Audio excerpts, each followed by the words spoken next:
Buongiorno governatore, benvenuto. Buongiorno, grazie a voi. Interpellato direttamente in questa giornata perché la notizia che riguarda oggi è molto importante, insomma riguarda i fondi per la sanità. C'era la paura di grossi tagli del governo, erano stati perlomeno annunciati così ed eravamo chiaramente tutti abbastanza in apprensione. La buona notizia è che sono stati drasticamente ridotti. Oltre a questa, cos'altro c'è da sapere?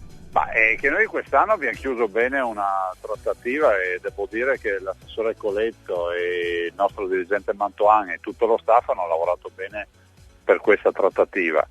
Detto questo, dico anche che usciamo con un meno 24 milioni, però portiamo a casa un budget da 8 miliardi e 700 milioni di euro. Questa non è frutto di concessioni governative, ma è frutto del fatto che risulta la trattativa tra i presidenti di regione, cioè ha avuto il budget nazionale per tutte le regioni, poi i presidenti si incontrano, cioè in questi giorni si è conclusa ieri la trattativa e tra di loro spartiscono questo budget in base a parametri, a virtuosità o quant'altro.